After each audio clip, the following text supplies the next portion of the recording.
Hi guys, this is April and today I'm gonna show you 3 techniques on how to get the derivative in a non-conventional way. So yung madaling paraan ng pagkuha ng derivative.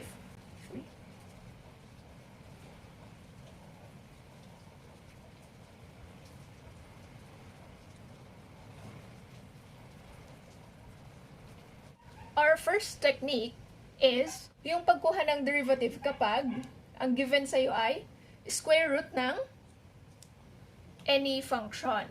Now, paano nga ba yung madaling way para kunin ang derivative ng square root of x? So, to get the derivative of square root of x, i-memorize lang natin na ang derivative is 1/2 times yung function mo. Okay, so ganun lang kadali.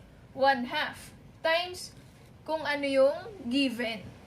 Alright, so how do we solve the derivative of square root of x the conventional way? Diba, gagawin mo yung x raised to 1/2 to get the derivative of this one. Ibababa mo yung exponent, tapos magma-minus 1 ka sa exponent.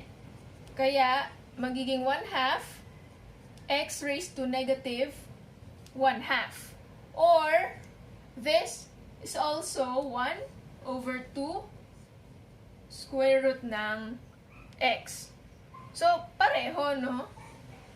Pareho nung sagot natin kanina. If you're given square root of x, tapos kunin mo daw yung derivative, tandaan mo lang, ang derivative niyan is 1/2 times square root ng x. Now, what if yung function mo is no longer square root of x? Kunwari, y is equal to square root ng, mas mahaba na ngayon, let's say, 3x squared plus x. So, how are you gonna get the derivative? Applying what we learned earlier, ganun pa rin. So, the derivative y prime is equal to 1/2 times yung square root. So, 3x squared plus x. But this time, guys, applyan mo ngayon ng chain rule, yung nasa loob ng square root natin. You just multiply yung derivative ng loob, so that's 6x plus 1. So this now is your answer to the derivative of square root ng 3x squared plus x. Remember na ang derivative ng square root is 1/2 times yung square root. Tapos kung may ganyang term sa loob, gamitan lang ng chain rule. The second technique that I'm going to share with you is how to get the derivative of 1/x raised to an exponent. So, let's say this is y. Yung y prime natin would be opposite sign ng function mo. So, that's negative kasi positive to, di ba? And then, 1 times yung power ng term mo sa baba. Since ang exponent ni x is 1, this is gonna be 1 times 1. So, 1 yung numerator mo dito. And then, over yung term sa baba, x. Tapos yung exponent niya, dadagdagan mo ng isa. So, magiging 2. Ang derivative ng 1/x is negative 1/x squared. Ano ba yung conventional way of getting the derivative? Diba, ang gagawin mo muna, i-aakyat mo si x, magiging x raised to negative 1. Applying the power rule, so yung y prime mo is gonna be negative 1 times x raised to negative 2. Pag sinimplify mo yan, that would be negative 1/x squared. And these are the same. So again, kapag pinapakuha ang derivative ng 1 over term na x raised to any exponent, ang gagawin mo, babaliktarin mo yung sign. Okay? Kung positive to, so ang derivative niya would be negative. And then, for the numerator, it's 1 times kung ano yung power ng denominator mo. So, 1. And then, for the denominator, it's gonna be x raised to, kung ano yung exponent niya dito, mag-a-add ka lang ng 1. Kaya siya naging x raised to 2. Let's have another example.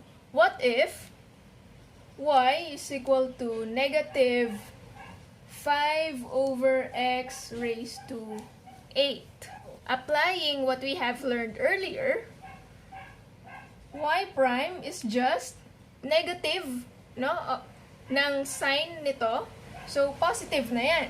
Okay? And then, for the numerator, that would be 5 times 8, 40 over x raised to 8 plus 1, 9. Ang derivative mo is 40 over x raised to 9. Alright? So again, babaliktarin mo yung sign from negative naging positive. And then, 5 times 8, that's 40. As for the denominator, that's just your denominator, and then add ka lang ng isa sa exponent. Alright? So, ang bilis, di ba? Madali lang pala. The last technique that I'm gonna show you is when you have this kind of an equation. You're given y, let's say y is equal to, let's say 3x squared plus 5 raised to 4 divided by x cubed minus 1 raised to 1/2. Okay? Paano pag ganyan yung equation? Mahaba yung conventional solution kasi mag-a-apply tayo ng quotient rule, meron pang chain rule, meron pang power rule. What I am proposing here is gagamitin natin yung knowledge natin sa logarithmic differentiation. So, how? Una, kunin natin yung ln. So, natural logarithm ng both sides of our equation.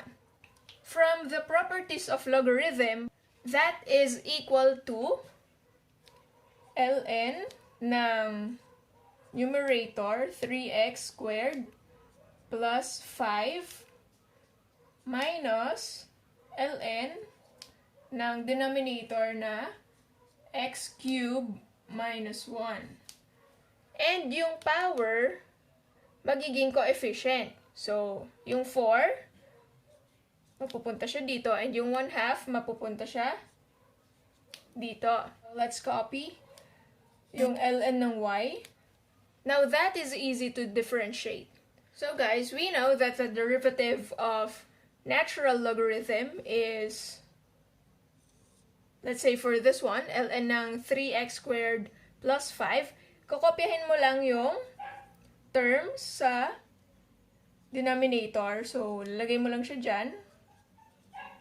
And then, ang numerator would be the derivative of the term inside. So, 6x. And then, you just copy 4. Right? Then, ganun din dito sa kabila. So, 1/2 times ang derivative ng ln ng x cubed minus 1. Lagay mo lang yung x cubed minus 1 sa denominator. And, for the numerator, kunin mo yung derivative. So, that's 3x squared. Siyempre, i-differentiate din natin yung left side of our equation. So, again, denominator is copy lang. And yung numerator is yung derivative. So, y prime. what we are interested in is the value of y prime. So we're gonna multiply y on both sides of the equation. So pag ginawa mo yon, you'd be left with y prime here, and magmumultiply ka ngayon ng y dito. Ano ba yung value ng y? Di ba yun yung itong term na to? So, we just replace y with our given earlier. 3x squared plus 5 raised to 4 divided by x cubed minus 1 raised to 1/2. Ito na yun, guys. This now is the derivative of our given earlier na y equals this function here, no? So, ganun lang siya kadali. Now, those are the 3 techniques, alright, that we have covered today. And I hope na knowing this, makakatulong siya sa studies niya. If you find this video helpful, kindly give it a thumbs up and consider subscribing to my channel for more of this kind of video. Alright? Thank you. Bye.